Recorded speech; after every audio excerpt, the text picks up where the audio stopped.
അതാണ് first question കിടക്കുന്ന 71st question എന്ന് പറയുന്നത്.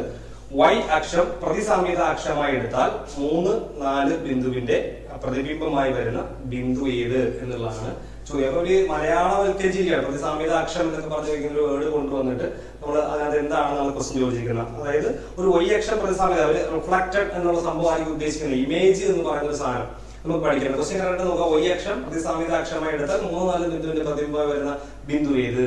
അപ്പൊ ഇത് നമ്മള് കറക്റ്റ് ആയിട്ട് പറയുവാണെങ്കിൽ നമുക്ക് +1 പഠിക്കാൻ ടോപ്പിക് ഇങ്ങനെ ക്വസ്റ്റ്യൻ ഉണ്ട്. ഇമേജ് കണ്ടുപിടിക്കുക, ഒരു പോയിന്റിന്റെ ഇമേജ് കണ്ടുപിടിക്കുക എന്ന് പറയുന്ന ഒരു ചോദ്യം നമുക്ക് ഫസ്റ്റ് ഇയർ +1 ചോദിക്കുന്ന ഒരു ചോദ്യമുണ്ട്. ടെക്സ്റ്റ് ബുക്കിൽ 10th ഉണ്ടോ എന്ന് വെച്ച് കഴിഞ്ഞാൽ 10th ക്വസ്റ്റ്യൻ കണ്ടാൽ ഞാൻ ഓർക്കണില്ല.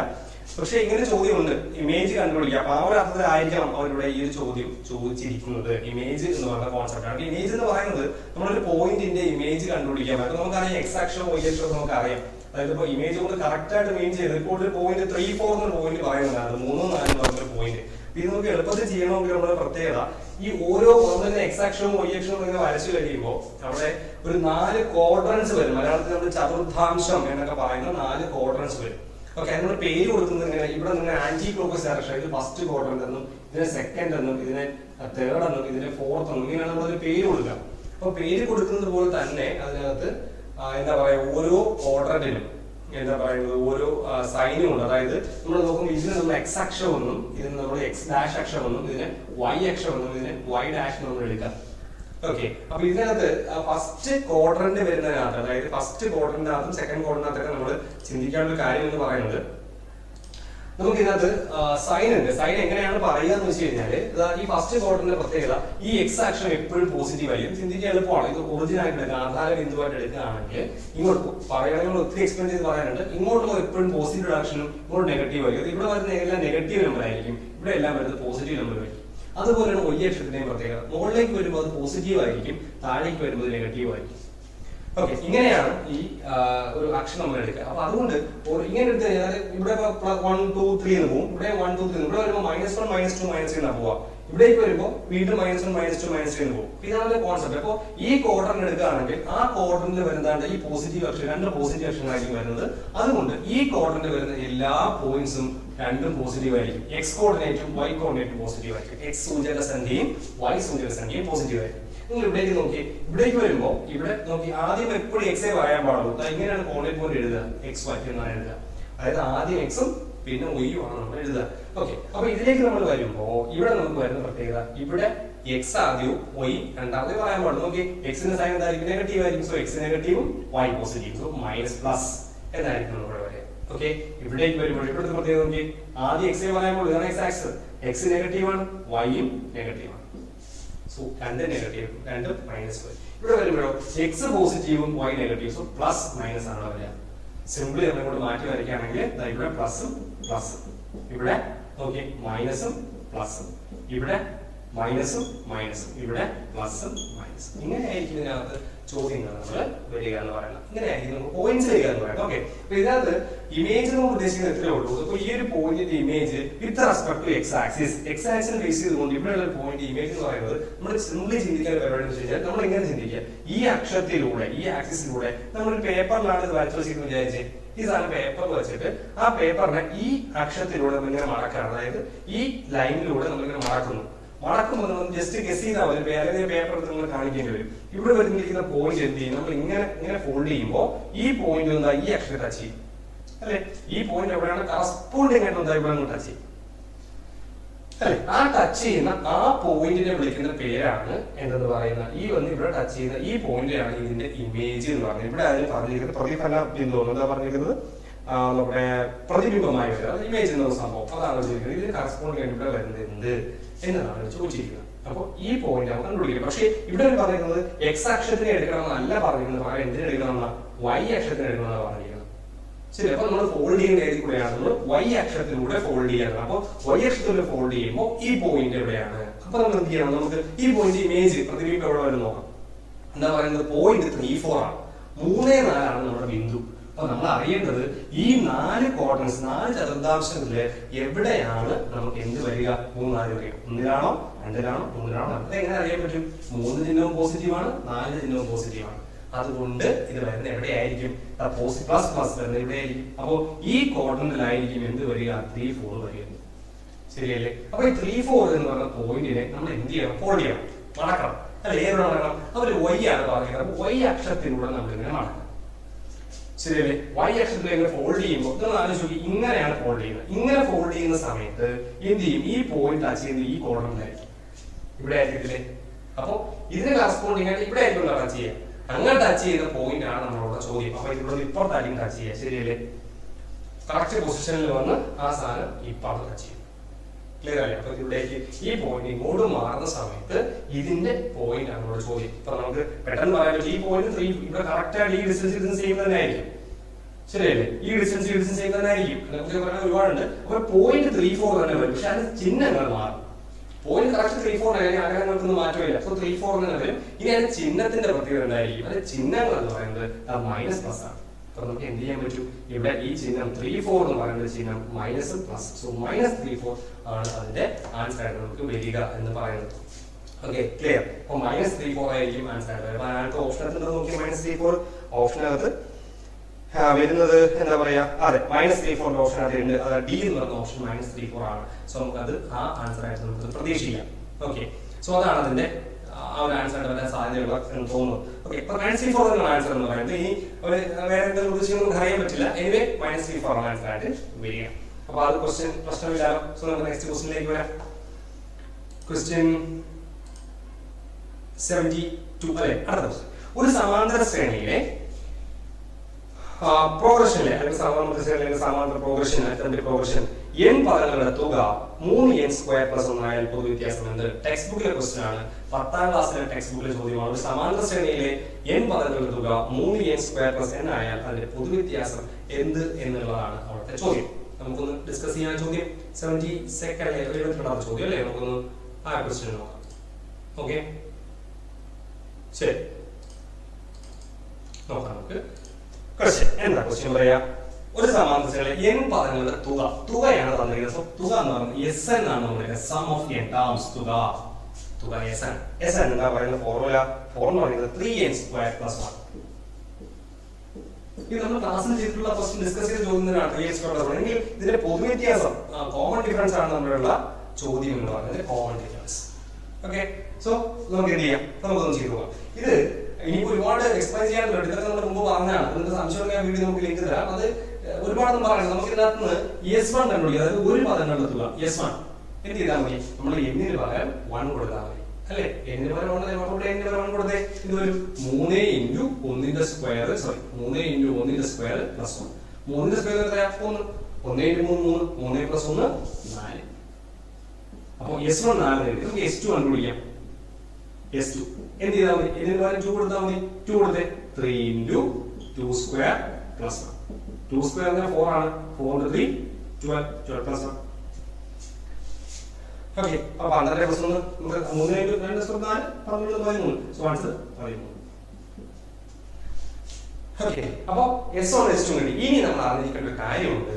ഒരു സീക്വൻസിന്റെ തുകകൾ കിട്ടിയാൽ ഒരു പദത്തിന്റെ തുക, 2 പദത്തിന്റെ തുക, 3 പദത്തിന്റെ തുക കിട്ടിക്കൊണ്ടേ. ഇതിന്റെ മീനിങ് എന്താണ്? ഒരു പദത്തിന്റെ തുക, ഇത് 2 പദത്തിന്റെ തുക. അതിനകത്ത് ഇവിടെ ഫസ്റ്റ് ആദ്യ പദം എന്ന് പറയുന്നത് S1 ന് തുല്യമാണ്. ആദ്യ പദം S1 ന് തുല്യം.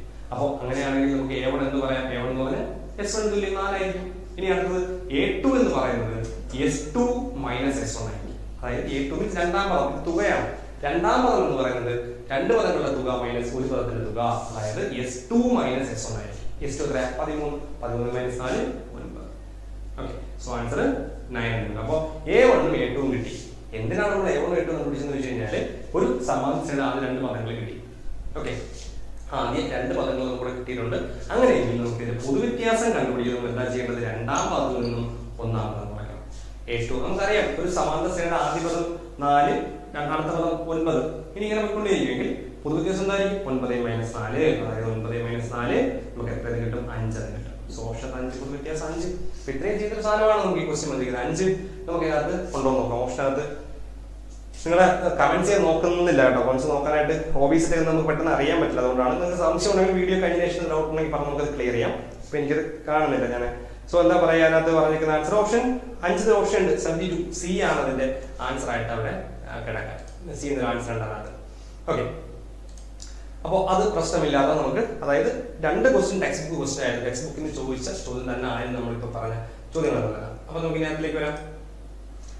അബു സലിം എന്നിവർ അവർക്ക് ലഭിച്ച ലാഭത്തെ 5:3 എന്ന അംശബന്ധത്തിൽ വീതിച്ചപ്പോൾ അബുവിന് 1500 രൂപ അധികം ലഭിച്ചു എങ്കിൽ അവർക്ക് ലഭിച്ച ലാഭം എന്ത് എന്നതാണ് ചോദ്യം. ഇത് സാധാരണഗതിയിൽ നമ്മളോട് ചോദിക്കുന്ന ടൈപ്പ് ചോദ്യം തന്നെയാണ്. ഇതുപോലത്തെ ചോദ്യം ടെക്സ്റ്റ് ബുക്കിലും ഉണ്ട്, NCERT ടെക്സ്റ്റിലും ഉണ്ട്. അപ്പൊ നമുക്ക് ഈ ഒരു ക്വസ്റ്റ്യൻ എന്താണെന്ന് നമുക്ക് നോക്കാം. ഓക്കെ, സോ എന്താ ക്വസ്റ്റ്യൻ പറഞ്ഞിരിക്കുന്നത്? അബു സലീം എന്നിവർ 2 പേർ അവരുടെ ലാഭത്തെ 5:3 എന്ന അംശത്തിൽ, അബുവും സലീമും ആണ്. നമുക്ക് ഇങ്ങനെ എഴുതാം, അബു ഈസ് ടു സലീം, 2 പേരുണ്ട്. അവർ ലാഭത്തെ 5:3 എന്ന അംശബന്ധത്തിലാണ്, ഇവിടെ 5:3 അംശബന്ധത്തിലാണ് വീതിച്ചത്. അപ്പൊ അങ്ങനെ വീതിച്ചപ്പോ അവർക്ക് എന്താ വന്നത്? അവർക്ക് ഒരാൾക്ക്, അത് ആർക്ക്? അബുവിന് 1500 രൂപ അധികം ലഭിച്ചു. നമുക്ക് എന്ത് ചെയ്യാം? നമുക്ക് നോക്കാം. അങ്ങനെ നമുക്ക് കറസ്പോണ്ടിങ് എടുക്കാം. അബുവിന് കറസ്പോണ്ടിങ് 5 ആയതുകൊണ്ട് Abu is equal to 5x എടുക്കാം. ഓക്കെ, ഇനി സലീമിനെ നമുക്ക് എന്തെടുക്കാം? സലീമിനെ കറസ്പോണ്ടിങ് 3 ആയതുകൊണ്ട് നമുക്ക് എന്തെടുക്കാം? 3x എടുക്കാം. ശരിയല്ലേ? അപ്പൊ അബുവും സലീമും 5x-ഉം 3x നമുക്ക് എടുക്കും. ഇനി നമുക്ക് എന്താ പറയാൻ പറ്റും? അബുവിന് സലീമിനെ എന്താ പറയുക, വിധിച്ചപ്പോൾ അബുവിന് 1500 രൂപ അധികം ലഭിച്ചു. ആരെക്കാളായിരിക്കും? സലീമിനേക്കാൾ. അബുവിന് സലീമിനേക്കാൾ 1500 രൂപ. അതൊക്കെ എങ്ങനെ നമ്മൾ റെപ്രസെന്റ് ചെയ്യുന്നതാണ്? അബുവിന് സലീമിനേക്കാൾ 1500 രൂപ അധികം കിട്ടും. ജസ്റ്റ് നമുക്ക് ആലോചിച്ച് നോക്കി. 5000 രൂപ ആർക്കാണ്? സലീമിന് കിട്ടിയെങ്കിൽ അബുവിന് 6500 രൂപ കിട്ടിയനെ. ശരിയല്ലേ? അങ്ങനെ നമ്മൾ ചിന്തിക്കേണ്ട കാര്യം, ഒരാൾക്ക് കിട്ടുന്ന, അതായത് സലീമിന് കിട്ടിയത് എത്രയാണോ അല്ലെങ്കിൽ അധികം ലഭിച്ചു എന്നാണ് പറയുന്നത്. സലീമിന് 5000 രൂപ ലഭിച്ചുവെങ്കിൽ അബുവിന് 6500 രൂപ ലഭിച്ചു എന്ന് പറഞ്ഞാൽ നമുക്ക് എന്ത് പറയാം? ഇവർ തമ്മിലുള്ള വ്യത്യാസമാണ്, ഇവർ നമുക്ക് കിട്ടിയ ലാഭത്തിന്റെ വ്യത്യാസമാണ് 1500 എന്ന് പറയുന്നത്. ശരിയല്ലേ? അബുവിന് 6500 മൈനസ് 5000 എന്ത് കിട്ടും? 1500. അതായത് ഇവർ തമ്മിലേക്ക് ഇവർക്ക് ഓരോരുത്തർക്കും കിട്ടിയതിന്റെ വ്യത്യാസം. ഇവർക്ക് കിട്ടിയ എത്രയാണ്? 5x-ഉം ഒരാൾക്ക് 3x. ഇത് നമ്മൾ എടുത്തിട്ടുണ്ട്. എക്ക് 5x എടുക്കും. അപ്പൊ ഒരാൾക്ക് 5x, ഒരാൾക്ക് 3x. ഇവ തമ്മിലുള്ള വ്യത്യാസമാണ് എന്തെന്ന് പറയുന്നത് 1500 എന്ന് പറയുന്നത്. അല്ലെ? അങ്ങനെയാണെങ്കിൽ നമുക്ക് 2x സമയം എന്തെന്ന് എഴുതാം? 1500 കാര്യം 5x മൈനസ് 3x 2x ആണ്. എങ്കിൽ x എന്ത് വരും? 1500/2, അതായത് 750. അപ്പൊ x 750 ആണ്. ഇനി ചോദ്യം എന്താണെന്ന് നോക്കാം. ചോദ്യം എന്ന് പറയുന്നത്, എങ്കിൽ അവർക്ക് ലഭിച്ച ലാഭം എന്ത്? അവർക്ക് ആകെ ലഭിച്ച ലാഭം എന്ത് എന്നുള്ളതാണ് ചോദ്യം. ശരിയല്ലേ? അവർക്ക് ആകെ ലഭിച്ച ലാഭം. അപ്പൊ അവർക്ക് ആകെ ലഭിച്ച ലാഭം എന്തായിരിക്കും? അബുവിന് ലഭിച്ച ലാഭം 5x-ഉം സലീമിന് ലഭിച്ച ലാഭം 3x-ഉം ആണ്. എങ്കിൽ അവർക്ക് ആകെ ലഭിച്ച ലാഭം, ടോട്ടൽ പ്രോഫിറ്റ് എന്തായിരിക്കും? പ്രോഫിറ്റ് എന്ന് പറയുന്നത് 5x പ്ലസ് 3x എന്ന് പറഞ്ഞാൽ എത്ര x ആണ്? 8x ആയിരിക്കും അവർ കിട്ടിയല്ലേ? ശരിയല്ലേ? 8x ആണ് കിട്ടിയത്. കാര്യം ഒരാൾക്ക് 5x-ഉം ഒരാൾക്ക് 3x-ഉം. എങ്കിൽ അവർക്ക് കിട്ടിയത് 8x ആണ്. അങ്ങനെയാണെങ്കിൽ നമുക്ക് എന്ത് പറയാൻ പറ്റും? 8 × x-ന്റെ വാല്യൂ കിട്ടി 750. ഇത് ഗുണിച്ചാൽ എന്ത് വരും? 8 × 0 0, 8 × 5 44, 8 × 56 460. ശരിയല്ലേ? അപ്പൊ അവർക്ക് കിട്ടിയ ലാഭം എന്താണ്? 6000 രൂപയായിരിക്കും അവർക്ക് കിട്ടിയ ലാഭം. ഓപ്ഷൻ ഉണ്ടോ നോക്കാം. നമുക്ക് 6000 ഓപ്ഷൻ സി ഓപ്ഷൻ കിടപ്പുണ്ട്. സോ ആൻസർ 6000 എന്നുള്ളതായിരിക്കും അവിടെ വരുന്ന ആൻസർ എന്ന് പറയുന്നത്. ഓക്കെ, ഇതിന്റെ കാൽക്കുലേഷൻ എന്തെങ്കിലും പ്രശ്നം ഉണ്ടെങ്കിൽ പറഞ്ഞു കേട്ടോ. ചിലപ്പോൾ എവിടെയെങ്കിലും എന്തെങ്കിലും പ്രശ്നങ്ങൾ വരാം. പെട്ടെന്ന് കാൽക്കുലേറ്റ് ചെയ്യുന്നതാണ്, നമ്മളത് നോക്കാനുള്ള സമയമില്ലാത്തതുകൊണ്ട് പെട്ടെന്ന് പറഞ്ഞു പോകുന്നതാണ്. അപ്പൊ അതുകൊണ്ട് എവിടെയെങ്കിലും കാൽക്കുലേഷന്റെ മിസ്റ്റേക്കോ എന്തെങ്കിലും അല്ലെങ്കിൽ പറയുന്നതിന് മിസ്റ്റേക്ക് ഉണ്ടെങ്കിൽ തീർച്ചയായിട്ടും കമന്റ് ചെയ്തിരിക്കണം. ഞാൻ പറയുന്നത് എപ്പോഴും ശരിയാവുന്ന നോക്കുന്നൊന്നുമില്ല, പെട്ടെന്ന് പറഞ്ഞു പോകുന്നതാണ്. എന്തെങ്കിലും പ്രശ്നങ്ങൾ ഉണ്ടെങ്കിൽ തീർച്ചയായിട്ടും നിങ്ങൾ അതിനകത്ത് പറയാം. സോ നമുക്ക് അടുത്ത ക്വസ്റ്റ്യനിലേക്ക് വരാം. ഓക്കെ, എന്താ പറയുന്നത്? 31/2ന്റെ വിലയെ ഒറ്റ എണ്ണൽ സംഖ്യകളുടെ തുകയായി എഴുതിയാൽ അവസാനത്തെ എണ്ണൽ സംഖ്യ ഏത് എന്നുള്ളതാണ് ചോദ്യം. അപ്പൊ 31ന്റെ സ്ക്വയർ എന്ന് പറയുന്ന സംഖ്യയെ എന്ത് ചെയ്യണം നമ്മള്? ക്വസ്റ്റ്യൻ ചിലപ്പോൾ ഒരു കുഞ്ഞ ഡൗട്ട് നമുക്ക് ഉണ്ടാവാൻ സാധ്യതയുള്ള ചോദ്യമാണ്. വിലയെ ഒറ്റ എണ്ണൽ സംഖ്യകളുടെ തുകയായി എഴുതിയാൽ അവസാനത്തെ എണ്ണൽ സംഖ്യ ഏത് എന്നുള്ളതാണ് അവരുടെ ചോദ്യം എന്ന് പറയുന്നത്. നോക്കാം, നമുക്ക് ആ ക്വസ്റ്റ്യനിലേക്ക് വരാം. ഓക്കെ, എന്താ പറഞ്ഞിരിക്കുന്നത്? ക്വസ്റ്റ്യൻ പറയുന്നത് 31ന്റെ സ്ക്വയറിന്റെ എന്ത് പറഞ്ഞിരിക്കുന്നു? ഇതിന്റെ വിലയെ ഒറ്റ എണ്ണൽ സംഖ്യകളുടെ തുകയായി എഴുതിയാൽ, അതായത് 31ന്റെ സ്ക്വയർ എന്ന് പറയുന്നത് ഒറ്റ, അവിടെ വരുന്ന പ്രശ്നം എന്ന് പറയുന്നത് ഒറ്റ സംഖ്യകളുടെ തുക n² ആണെന്ന് നമുക്കറിയാം. പക്ഷെ അത് എവിടെ തുടങ്ങണം? ആദ്യത്തെ n ഒറ്റ സംഖ്യകളുടെ തുക എന്ന് പറഞ്ഞിരിക്കുന്നത്. അപ്പോൾ ഇവിടെ ആദ്യത്തെ ഒരു വാക്ക് പറയുന്നില്ല, അപ്പോൾ വേണമെങ്കിൽ നമുക്ക് ഒരു കൺഫ്യൂഷൻ, ഒരു സംശയം ഉന്നയിക്കാം. പക്ഷെ അവിടെ എണ്ണൽ സംഖ്യ എന്നൊക്കെ പറഞ്ഞുകൊണ്ട് അങ്ങനെ എടുക്കാൻ പറ്റില്ല എന്നുള്ളതാണ്. ആദ്യത്തെ എന്ന് പറഞ്ഞിട്ടില്ല, അപ്പോൾ വേണമെങ്കിൽ ഒരു കൺഫ്യൂഷൻ അവിടെ വരാം. എങ്കിലും നമുക്ക് അങ്ങനെ തന്നെ ചിന്തിക്കാം, അങ്ങനെ ചിന്തിച്ചാൽ ചെയ്യാൻ പറ്റുള്ളൂ. അപ്പോൾ തന്നിരിക്കുന്നത് എന്താ പറയുന്നത്, ഒറ്റ എണ്ണൽ സംഖ്യകളുടെ തുകയാണ് തന്നിരിക്കുന്നത് 31ന്റെ സ്ക്വയർ. 1961 31ന്റെ സ്ക്വയറിനെ ഒറ്റ എണ്ണൽ സംഖ്യകളുടെ തുകയായി എഴുതാം എന്നാ പറയുക. അപ്പൊ നമുക്ക് എന്ത് ചെയ്യാൻ പറ്റും, എണ്ണൽ സംഖ്യകളുടെ തുക എന്താ, n സ്ക്വയർ ആണ്. നമ്മൾ പഠിച്ചിട്ട് ഒറ്റ സംഖ്യയുടെ തുക n സ്ക്വയർ. അപ്പൊ n square is equal to 31ന്റെ സ്ക്വയർ ആണ് തന്നിരിക്കുന്നത്. അങ്ങനെയെങ്കിൽ n എന്തായാലും ഇത് പെട്ടെന്ന് വേണമെങ്കിൽ സ്ക്വയറും കട്ട് ചെയ്യാനൊക്കെ പഠിച്ചാൽ പഠിക്കാം. പക്ഷെ തെറ്റാണത്, അങ്ങനെ ചെയ്യാൻ പാടില്ല. n സ്ക്വയർ 31 സ്ക്വയർ ആണെങ്കിൽ നമുക്ക് ഇങ്ങനെ ചിന്തിക്കാം, പവറുകൾ തുല്യമാണെങ്കിൽ താഴെയും തുല്യമായിരിക്കും. Equal to 31. അത് കുറച്ച് എളുപ്പമാണ്. അല്ലെങ്കിൽ പിന്നെ സ്ക്വയർ റൂട്ടൊക്കെ അപ്പുറത്ത് കൊണ്ട് ചെയ്യാം. അപ്പൊ നമുക്ക് ഇങ്ങനെ ചെയ്യാം, n square is equal to 31, sorry n square is equal to 31 square ആണെങ്കിൽ n ഇസ് ഈക്വൽ ടു 31 എന്ന് നമുക്ക് പറയാൻ പറ്റും. ശരിയല്ലേ? സോ അങ്ങനെയാണെങ്കിൽ നമുക്ക് എന്ത് കണ്ടുപിടിക്കാം, നമുക്ക് അവിടുന്ന് ക്വസ്റ്റ്യൻ 31 അല്ല, ഓപ്ഷൻ 31 നോക്കിയേ, ഓപ്ഷൻ 31 ഓപ്ഷൻ ഇല്ല, അതുകൊണ്ട് കുഴപ്പമില്ല. ഇനി പറയുന്നത് അങ്ങനെ എഴുതിയാൽ അവസാനത്തെ എണ്ണൽ സംഖ്യ എന്നുള്ളതാണ്. അപ്പൊ ഇതിന്റെ പ്രത്യേകത എന്താണ്, ആദ്യത്തെ 31 എണ്ണൽ സംഖ്യകളുടെ തുകയാണ് എത്ര, ഈ പറഞ്ഞ 31 സ്ക്വയർ, 961. 30 സ്ക്വയർ 961 ആണ്. ഇപ്പൊ കിട്ടിയ ആൻസറിന്റെ മീനിങ് എന്താണ്, n 31 കിട്ടിയ അർത്ഥം ആദ്യത്തെ n അല്ലെങ്കിൽ ആദ്യത്തെ 31 ഒറ്റ സംഖ്യകളുടെ തുകയാണ് 961. ഒന്ന് ആലോചിച്ച് നോക്കിയേ, ആദ്യത്തെ 31 ഒറ്റ സംഖ്യ എന്ന് പറയുമ്പോൾ എവിടം വരെ പോകും നമുക്ക് ആലോചിക്കാം. നോക്കാം നമുക്ക്. 60 എണ്ണൽ സംഖ്യ ആവുമ്പോഴേ, 60 എണ്ണൽ സംഖ്യ ആവുമ്പോൾ അതിനകത്ത് എന്ത് വരും, 60 എണ്ണൽ സംഖ്യയിൽ 30 ഒറ്റ സംഖ്യയും 30 ഇരട്ട സംഖ്യ ആയിരിക്കും. ശരിയല്ലേ? അതായത് എണ്ണൽ സംഖ്യ 1, 2, 3 ഇങ്ങനെ ഇവിടെ 60 വരെ ആകുമ്പോൾ അതിനകത്ത് 30 ഒറ്റ സംഖ്യകളും 30 ഇരട്ട സംഖ്യകളുമായിരിക്കും ഉണ്ടായിരിക്കുക എന്നാണ് പറയുന്നത്. ശരിയല്ലേ? ഓക്കെ. അപ്പൊ അങ്ങനെ 30 ഇരട്ട സംഖ്യകളുണ്ട്. അപ്പൊ നമുക്ക് ഇപ്പൊ ഇവിടെ വരെ 60 എടുത്തപ്പോ 30 ഒറ്റ സംഖ്യ, പക്ഷെ നമുക്ക് 31 ഒറ്റ സംഖ്യ ആവണം. അപ്പൊ 31 ഒറ്റ സംഖ്യ ആണെങ്കിൽ എന്ത് ചെയ്യണം, 6 സംഖ്യകളുണ്ട്, 61 എടുക്കും. ശരി, 61 കൂടെ ആവുമ്പോൾ എത്ര ഒറ്റ സംഖ്യകളായി, 31 ഒറ്റ സംഖ്യകളായി. അതായത് ഈ എണ്ണൽ സംഖ്യകളുടെ കൂട്ടത്തിൽ ഏറ്റവും അവസാനമുള്ള, അല്ലെങ്കിൽ ഏറ്റവും വലുതാണ് ചോദിക്കുന്നത്, ഏറ്റവും അവസാനത്തെ അല്ലേ, ഏറ്റവും അവസാനത്തെ ഒറ്റ സംഖ്യ അല്ല, ഒറ്റ സംഖ്യ ഏതായിരിക്കും, അവസാനത്തെ ഒറ്റ എണ്ണൽ സംഖ്യ അല്ലേ. സോ അവസാനത്തെ എണ്ണൽ സംഖ്യ എന്ന് പറയുന്നത് 61 ആയിരിക്കും എന്നാണ് നമുക്ക് അവിടെ ആൻസർ. അതിനകത്ത് ഓപ്ഷൻ 61 ബി ആണ് ഇതിന്റെ ആൻസർ ആയിട്ട് വരിക എന്ന് പറയുന്നത്. ഓക്കെ. സോ അതായിരുന്നു ആ ഒരു ചോദ്യം നമ്മൾ വരുന്ന ക്വസ്റ്റ്യൻ എന്ന് പറയുന്നത് അല്ലേ. സോ നമുക്ക് അടുത്ത ചോദ്യത്തിലേക്ക് വരാം. അടുത്ത ക്വസ്റ്റ്യൻ എന്താ പറയാ, ഒരു സംഖ്യയുടെ 2/3 ഭാഗം മറ്റൊരു സംഖ്യയുടെ 4/3 ഭാഗത്തിന് തുല്യമാണ്. ഒരു സംഖ്യയുടെ 2/3 ഭാഗം മറ്റൊരു സംഖ്യയുടെ 4/3 ഭാഗത്തിന് തുല്യമായ സംഖ്യകൾ തമ്മിലുള്ള അംശബന്ധം എന്ത് എന്നുള്ളതാണ് ചോദ്യം. ഓക്കെ, സംഖ്യകൾ തമ്മിൽ എളുപ്പമാണ് ഈ ചോദ്യം ചെയ്യാൻ. അപ്പൊ ക്വസ്റ്റ്യൻ നമ്മൾ ക്ലിയർ ആയിട്ട് വായിക്കുക. ക്വസ്റ്റ്യൻ ക്ലിയർ ആയിട്ട് വായിച്ചു കഴിഞ്ഞാൽ പ്രശ്നമില്ല. എന്താ പറഞ്ഞിരിക്കുന്ന, ഒരു സംഖ്യയുടെ 3/2 ഭാഗം മറ്റൊരു സംഖ്യയുടെ 4/3 ഭാഗത്തിന് തുല്യമായ സംഖ്യകളുടെ അംശബന്ധം നോക്കാം. നമുക്ക് എങ്ങനെ ചെയ്യുന്നത് നോക്കാം. എളുപ്പമാണ്, ഇത് വലിയ ബുദ്ധിമുട്ടുള്ള ചോദ്യം അല്ല. ക്വസ്റ്റ്യൻ, ഒരു സംഖ്യയുടെ 2/3 ഭാഗം, സംഖ്യ നമുക്ക് അറിയില്ല, അതിന് എക്സാക്ട് എടുക്കുകയാണ്. ആ സംഖ്യയുടെ എന്ത് ഭാഗം, 3/2 ഭാഗം. ശരിയല്ലേ? 3/2 അല്ലേ പറഞ്ഞിരിക്കുന്നത്? അതെ, 3/2 ഭാഗം എന്തിന് തുല്യമാണ്, മറ്റൊരു സംഖ്യയുടെ എത്ര ഭാഗത്തിന്, മറ്റൊരു സംഖ്യ 4/3 തുല്യമായാൽ, 4/3 തുല്യമായാൽ ഈ സംഖ്യകളുടെ അംശബന്ധം, അതായത് നമുക്ക് കണ്ടുപിടിക്കേണ്ടത് എന്താണ്, നമുക്ക് കണ്ടുപിടിക്കുന്നത് x/y ആണ് കണ്ടുപിടിക്കേണ്ടത് അല്ലെ. സംഖ്യകളുടെ അംശബന്ധം, സംഖ്യ x ഉം y ഉം അല്ലേ. അപ്പൊ x/y ആണ് നമ്മൾ കണ്ടുപിടിക്കേണ്ടത്. ഈ x/y എന്ന് പറഞ്ഞാൽ എന്തെന്ന് എഴുതാം, x/y എന്ന് എഴുതാം. ഓക്കെ, അപ്പൊ x/y നമുക്ക് x/y എന്ന് നമുക്ക് എഴുതാൻ പറ്റും. ഓക്കെ, അപ്പൊ നമുക്ക് നോക്കാം. x/y ആണെങ്കിൽ നോക്കി, ഈ ഗുണിച്ചിരിക്കുന്ന y പൊക്കി ഇപ്പുറത്ത് കൊണ്ടുവന്നേ, x/y എന്നായി. x/y എന്നായി. ദാറ്റ്സ് ഈക്വൽ ടു, അപ്പൊ ഞാൻ എന്ത് ചെയ്തു, ഇതിനെ എടുത്ത് കൊണ്ടുവന്നു. ഇതിന്റെ ആരെ അപ്പുറത്ത് കൊണ്ടുപോകണം, ഇൻറ്റു ചെയ്തിരിക്കുന്നത് 2/3 അപ്പുറത്ത് കൊണ്ടുപോകണം. ഇനി അപ്പുറത്ത് ആരേ ഉള്ളൂ, അപ്പുറത്ത് 3/4 ഉള്ളൂ. ഒന്ന് ആലോചിച്ച്, നമ്മൾ പലപ്പോൾ പറഞ്ഞിട്ടുള്ള 2/3 അപ്പുറത്ത് കൊണ്ടുപോകും. ഒന്നുകിൽ ഇൻറ്റു ഇട്ട് ഡയറക്റ്റ് എഴുതാൻ, അങ്ങനെയാണ് തിരിച്ചങ്ങ് എഴുതി കൊടുത്താൽ 3/2. അല്ലെങ്കിൽ ഇങ്ങനെ ചിന്തിക്കുക, 3 അപ്പുറത്ത് പോകുമ്പോൾ മോളിൽ പോവും, 2 താഴെ പോകും. ശരിയല്ലേ? ഒന്ന് നോക്കി, 3 × 3 9, 4 × 2 8. സോ x/y 9/8 എന്ന് കിട്ടും. ഒന്ന് ആലോചിക്കുക, y ഇപ്പുറത്ത് കൊണ്ടുവന്നു, ഇതിനെ അപ്പുറത്ത് പോയി.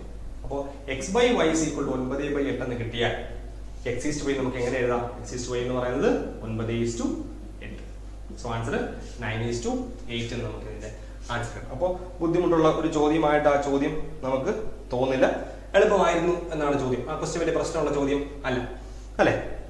അപ്പൊ അത് നമുക്ക് പ്രശ്നമില്ലാതെ ചെയ്യാൻ പറ്റും. ഓക്കെ, അപ്പൊ അടുത്ത ചോദ്യത്തിലേക്ക് വരാം. നമുക്ക് നോക്കാം.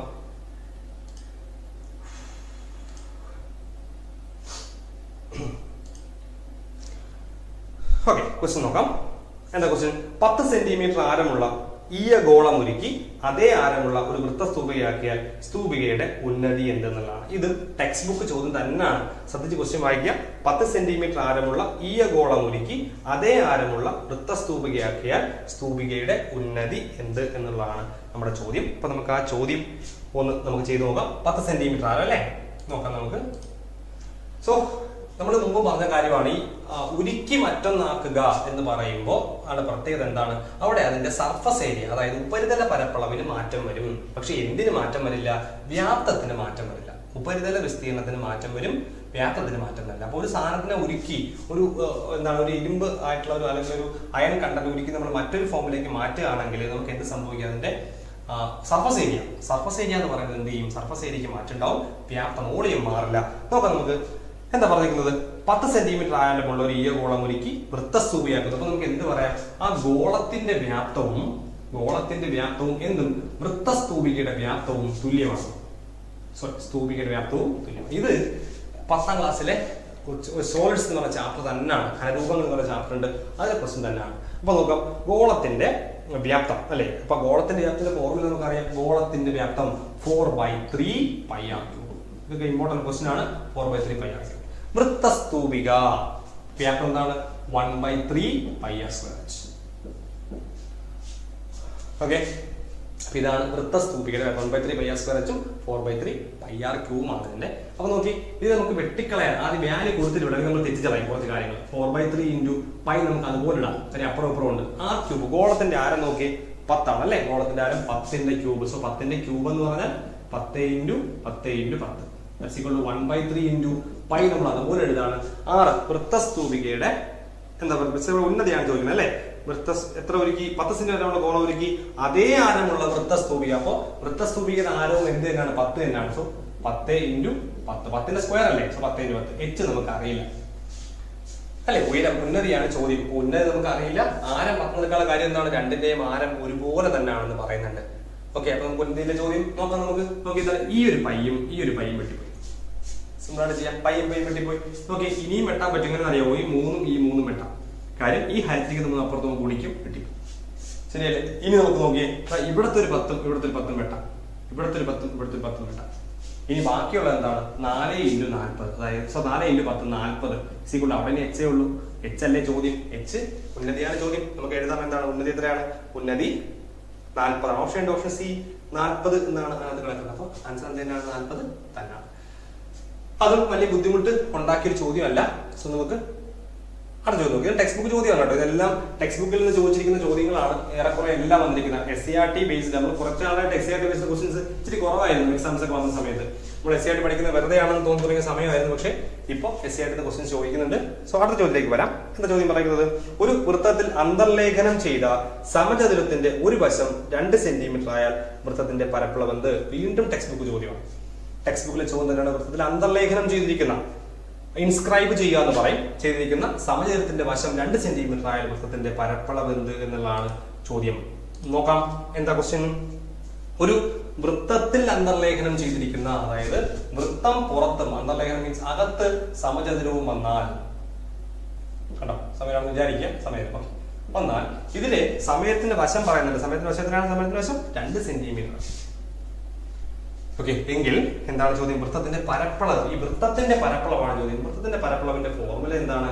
പരപ്പളവ് എന്ന് പറയുന്നത് πr² ആണ് അല്ലെ. ഓപ്ഷൻ നോക്കി, ഓപ്ഷനിൽ പൈ ഉണ്ട്. അപ്പൊ പൈയുടെ വാല്യൂ കൊടുക്കണ്ട, 6 മാത്രം കണ്ടുപിടിച്ച് ആരം കണ്ടുപിടിച്ച് വൃത്തത്തിന്റെ ആരം കണ്ടുപിടിച്ചാൽ മതി. അത് എന്ത് ചെയ്യുന്ന അറിയാമോ?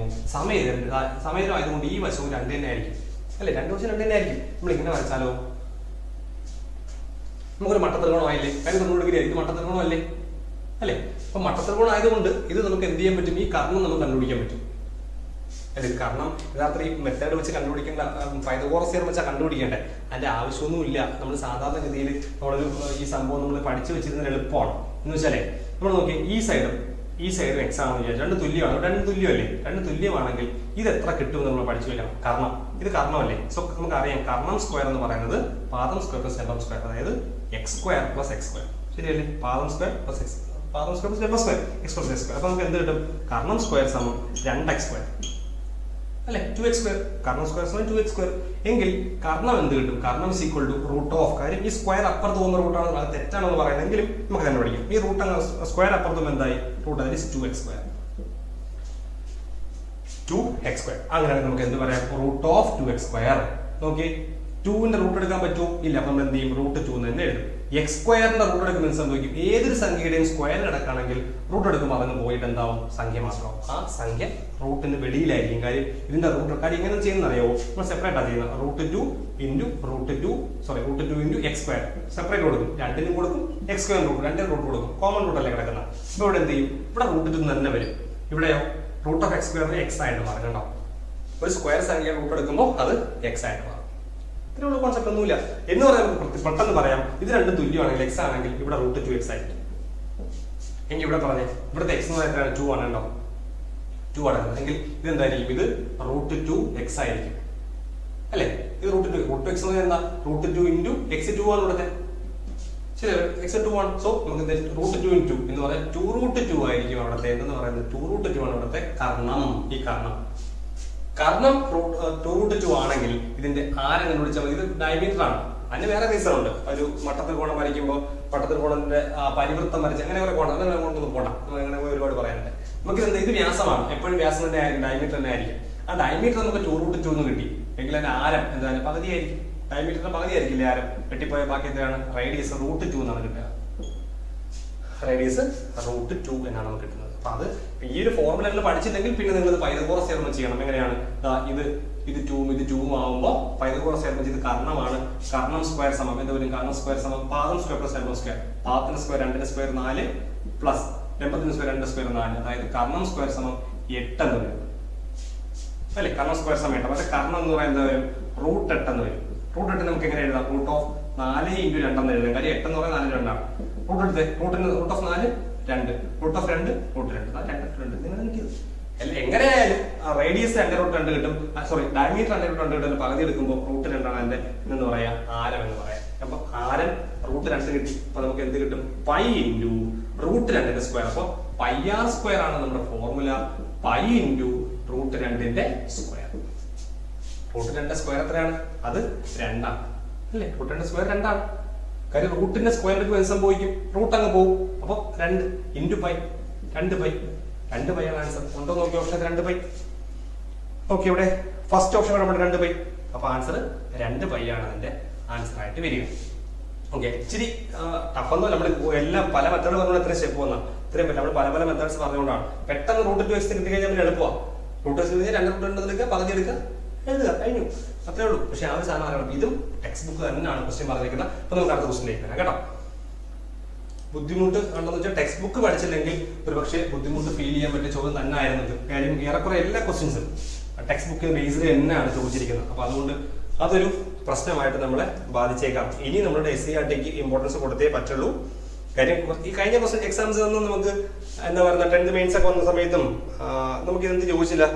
BF വന്നപ്പോഴും നമുക്ക് ടെക്സ്റ്റ് ബുക്ക് വലുതായിട്ട് നമ്മളെ ബാധിച്ച സാധനമല്ല. പക്ഷെ ഇവിടെ നമുക്ക് എന്താണ് ഈ ക്വസ്റ്റ്യൻസ് ചോദിക്കുന്നുണ്ട് അല്ലെ? ടെക്സ്റ്റ് ഭൂരിഭാഗം എല്ലാ ക്വസ്റ്റ്യനും ടെക്സ്റ്റ് ബുക്ക് ബേസ്ഡ് ക്വസ്റ്റ്യൻസ് ആണ് ചോദിക്കുന്നത്. പഴയ മോഡൽ ക്വസ്റ്റ്യൻ ചോദിച്ചിട്ടില്ല. എനിവേ അടുത്ത ചോദ്യം എന്താണ്? Root 2 the whole raised to n is equal to 1024 ആയാൽ എന്താണ് n എന്നാണ് ചോദ്യം. ഓക്കെ, നോക്കാം. നമുക്ക് റൂട്ട് 2 raised to n നോക്കാം അല്ലെ? Root 2 the whole raised to n എന്ന് പറയുന്നത് എന്താ പറയുന്നത്? 1024 ആയാൽ എന്താണ് n എന്നാണ് ചോദ്യം അല്ലെ? ഇതെളുപ്പമാണ്. നമ്മൾ എന്ത് ചെയ്യാം? ഈ 1024 ഘടാകൃതി ചെയ്യാം. നോക്കാം എങ്ങനെ 1024 ഘടാകൃതി നമുക്ക് എന്ത് കിട്ടും നോക്കാം. 1024 ഘടാകൃതി നമുക്ക് 2 5 2 10 2 2 2 2 രണ്ടാവുമ്പോ 256, രണ്ടാവുമ്പോ 128, രണ്ടാവുമ്പോ 64, രണ്ടാവുമ്പോ 32, രണ്ടാവുമ്പോ 16, രണ്ടാവുമ്പോ 8, രണ്ടാവുമ്പോ 4, രണ്ടാവുമ്പോ 2. കഴിഞ്ഞു. എത്ര എണ്ണം വരും നോക്കിയേ? 1 2 3 4 5 6 7 8 9 10 രണ്ടുകളുണ്ട്. അപ്പൊ നമുക്ക് എങ്ങനെ എഴുതാൻ പറ്റും? 2 എന്ന് എഴുതാം അല്ലെ? അപ്പൊ root 2 the whole raised to n സമം 2 ഇപ്പോഴും പറ്റില്ല. കാര്യം എന്താ? നമുക്ക് ഇതാണ് നമ്മുടെ idea. a raised to m is equal to a raised to n എന്നായാൽ എന്തായാലും അതായത് ബേസുകൾ സെയിം ആണെങ്കിൽ പവറുകളും സെയിം ആയിരിക്കും. അത് വെച്ചിട്ട് നമുക്ക് ചെയ്യാൻ പറ്റും. പക്ഷെ ഇവിടെ നോക്കിയാൽ ബേസുകൾ സെയിം അല്ല. ഒരിടത്ത് റൂട്ട് 2 ഒരിടത്ത് 2 ആണ്. അപ്പൊ ഏതെങ്കിലും ഒന്നിന് മറ്റേലേക്ക് മാറ്റാം. ഒന്നുകിൽ റൂട്ട് 2 രണ്ടാക്കി മാറ്റാം, അല്ലെങ്കിൽ 2 റൂട്ട് ഉണ്ടാക്കാം. അതിൽ 2 നമുക്ക് റൂട്ട് ഉണ്ടാക്കുന്നത് എളുപ്പം. കാര്യം നോക്കി, root 2 whole raise to n സമം. ഈ 2 എന്ന് പറഞ്ഞാലേ നമുക്ക് നോക്കാം, 2 നമുക്ക് എങ്ങനെ എഴുതാം? 2 നമുക്ക് റൂട്ട് 2 × റൂട്ട് 2 എന്ന് എഴുതാം. ശരിയല്ലേ? 2 എന്ന് പറഞ്ഞാൽ റൂട്ട് 2 × റൂട്ട് 2 ആണ്. അതായത് റൂട്ട് 2 സ്ക്വയർ ആണ്. അപ്പൊ 2 പകരം നമുക്ക് എന്തെന്ന് എഴുതാം? Root 2 square. കാര്യം റൂട്ട് 2 × റൂട്ട് 2 എന്ന് പറയുന്നത് റൂട്ട് 2 സ്ക്വയർ. അപ്പൊ നമുക്ക് എന്ത് ചെയ്യാം? ഈ 2 പകരം റൂട്ട് 2 സ്ക്വയർ എന്ന് എഴുതാൻ. കണ്ടോ? അപ്പൊ ഈ 2 പകരം മാത്രമാണ് ഞാൻ എഴുതിയിരുന്നത് റൂട്ട് 2 സ്ക്വയർ. ഇത് ഹോൾ റൈസ് ടു ആരുണ്ട്? ഹോൾ റൈസ് ടു 10 അവിടെ കിടപ്പുണ്ട്. കണ്ടോ? 10 അവിടെ ഉണ്ട്. അപ്പൊ നമുക്ക് നോക്കാം, root 2 whole raise to n സമം. ഇത് നോക്കി, ഇത് ഏത് ഫോമായി? കഴിഞ്ഞ ദിവസം പറഞ്ഞ ഫോമാണ്, a raise to m whole raise to n. അപ്പൊ പവറിന്റെ പവർ വന്ന് നമ്മൾ ഗുണിക്കും. അതായത് റൂട്ട് 2 റൈസ് ടു 2 × 10. ഇതൊക്കെ നമ്മൾ ഒരുപാട് പറഞ്ഞതാണേ. സോറി, 2 × 10 എത്രയാണ്? 20 അല്ലെ? 2 × 10 20. അപ്പൊ നോക്കി, ഇപ്പൊ ബേസിൽ സെയിം ആയി, റൂട്ട് 2 അങ്ങനെ. ഇപ്പൊ താഴെ സെയിം ആയെങ്കിൽ പവർ സെയിം ആയിരിക്കും, n = 20 അല്ലെ? അപ്പൊ എളുപ്പമാണ് ആ ചോദ്യം ചെയ്യാനായിട്ട്, കുഴപ്പമൊന്നുമില്ല. സിമ്പിൾ അല്ലേ സംഭവം? കുഞ്ഞ സാധനം, കുഴപ്പമില്ല. അത് നമുക്ക് നമ്മൾ ബേസിക് ആയിട്ട് നമ്മൾ പഠിച്ച സാധനം തന്നെയാണ്. ഇതിൽ ബുദ്ധിമുട്ട് വരുന്ന ചോദ്യം അതല്ല. പക്ഷെ മുമ്പ് വന്ന SCRT ഇച്ചിരി പ്രശ്നമുള്ള ചോദ്യങ്ങൾ തന്നെ ആയിരുന്നു എന്ന് വേണമെങ്കിൽ നമുക്ക് തന്നെ പറയാം. ഓക്കെ, ശരി. അപ്പൊ നമുക്ക് എന്തിലേക്ക് വരാം? അടുത്ത ചോദ്യത്തിലേക്ക് വരാം. ഓക്കെ, ചോദ്യം, അവസാന ചോദ്യം. 6 ലിറ്റർ പാൽ 8 കുപ്പികളിൽ തുല്യമായി വിരിച്ചിൽ നിന്നും ഒരു കുപ്പിയിലെ പാലിന്റെ 3/2 ഭാഗം എടുത്ത് ചായ ഇട്ടു എങ്കിൽ ചായ ഇട്ട പാൽ എത്ര ലിറ്റർ എന്നാണ് ചോദ്യം. ഓക്കെ, അപ്പൊ ഇത് ടെക്സ്റ്റ് ബുക്കിലെ ചോദ്യമാണ്. ഈ ഫ്രാക്ഷൻ എന്ന് പറഞ്ഞ ടോപ്പിക്കിൽ നിന്ന് വരുന്ന ടെക്സ്റ്റ് ബുക്കിലെ ചോദ്യമായിരുന്നു ഈ ചോദ്യം എന്ന് പറയുന്നത്. ഇത് ടെക്സ്റ്റ് ബുക്കിലുണ്ട്. അത് എനിക്ക് തോന്നുന്നു 6ലോ 7ലോ അതിനകത്ത് 6ലോ സംതിങ് ഒക്കെയാണ് ഈ ഫ്രാക്ഷന്റെ ലിറ്റർ പാൽ സംഭവം, ഈ സംഭവം വരുന്നത്. 6th മറ്റോ വരുന്ന ക്വസ്റ്റ്യൻ ആണ്. അതും ടെക്സ്റ്റ് ബുക്കാണ്. ഭൂരിഭാഗം എല്ലാ ക്വസ്റ്റും ടെക്സ്റ്റ് ബുക്കിലെ ക്വസ്റ്റ്യൻ. 1-2 ക്വസ്റ്റ്യൻ മാത്രമേ പുറത്തുനിന്നുള്ളൂ. നമുക്ക് 6 ലിറ്റർ പാൽ 8 കുപ്പികളിലാക്കണമെങ്കിൽ എന്താണ്? ആകെ നമ്മുടെ പേര് ഇതൊക്കെ നമ്മൾ ചെയ്തതാണ് SCRT ഒക്കെ. 6 ലിറ്റർ പാൽ അല്ലെ, അതിന് നമുക്ക് 8 ഭാഗങ്ങളാണ്, 8 കുപ്പികളാണ്. അപ്പൊ എത്രയായിരിക്കും വരിക? ഒരു കുപ്പിയിൽ വരുന്ന 8/6 ആയിരിക്കും. അത്ര ലിറ്റർ ആയിരിക്കും അല്ലെ? ആകെ 6 ലിറ്റർ ഉണ്ട്. അതിന് 8 കുപ്പിയിൽ ഒഴിക്കണമെങ്കിൽ 8/6, സോറി 6/8, 6 ലിറ്റർ അല്ലേ? ഒന്ന് സിംപ്ലിഫൈ ചെയ്തേ. 2 കൊണ്ട് വിട്ടാം, 3 2 6 4 2. അപ്പൊ എത്ര വരിക? 3/4 ലിറ്റർ. ഓക്കെ, 3/4 ലിറ്റർ ആണ് നമുക്ക് അതിനകത്ത് വരിക. പ്രശ്നമില്ല, കുഴപ്പമില്ല. 3/4. അപ്പൊ ഓരോ കുപ്പിയിലും എത്ര കാണും? 8 കുപ്പികളുണ്ടെങ്കിൽ ഓരോ കുപ്പിയിലും 4.75 ലിറ്റർ ആയിരിക്കും ഉണ്ടാവുക. ഇനി എന്താ പറയുന്നത്? ഇനി ഓരോ കുപ്പിയിലും വിരിച്ചു നിന്നും ഒരു കുപ്പിയിലെ പാലിന്റെ 3/2 ഭാഗം എടുത്ത്. അപ്പൊ ഒരു കുപ്പിയിൽ എത്രയുണ്ട്? ഒരു കുപ്പിയിൽ 4-3 ലിറ്റർ ഉണ്ട് അല്ലെ? അതിന്റെ എത്ര ഭാഗം എടുത്തു? അതിന്റെ 3/2 ഭാഗം. അപ്പൊ ഈ 4/3 എത്ര ഭാഗം? 3/2 ഭാഗം. 3/2 പറഞ്ഞിരിക്കുന്നത് നമ്മൾ മുമ്പും പറഞ്ഞിട്ടുണ്ട്. സംശയം വരരുത്, ഈ കേസിലൊക്കെ നമുക്ക് ഡൗട്ട് വരും. ഈ 4/3 3/2 കൊണ്ട് ഹരിക്കുകയാണോ ചെയ്യേണ്ടത്? പക്ഷെ നമ്മൾ പറഞ്ഞിട്ടുണ്ട്, ഇന്റെ ഉടെ ഒക്കെ വന്നാൽ, ഇന്റെ അതുപോലെ യുടെ ഒക്കെ വന്നാൽ നമ്മൾ എന്താ ചെയ്യേണ്ടത്? നമ്മുടെ ഗുണനമാണ് കൊടുക്കേണ്ടത്. അപ്പൊ ആകെ 4/3 ഒരു കുപ്പിയിലുണ്ട്. അതിന്റെ എന്ന് പറയുമ്പോൾ ഇൻഡു ആക്കും, 3/2 ഭാഗം എടുക്കുക. 3/2 ഭാഗം എടുത്ത് എന്ത് ചെയ്തു? ചായ ഇട്ടു. അപ്പൊ ഇതിന്റെ 3/2 ഭാഗം എഴുതി. ഇതാ വെട്ടുമ്പോ 2 3 വെട്ടിപ്പോയി. ഇനി മുകളിൽ 1 ഉള്ളൂ, താഴെ 2. So 1/2 litre, 2 litre. അപ്പൊ ചായയുടെ എത്ര ഭാഗമാണ്? 2ൽ 1 ലിറ്റർ എടുത്ത് നമ്മൾ ചായ ഇട്ടത്. അപ്പൊ അത്രയും ആൻസർ ഉണ്ടോ നോക്കി? 2 ലിറ്റർ ഉണ്ട്. ഓപ്ഷൻ സി ആണ് ആൻസർ, 2ൽ 1 ലിറ്റർ.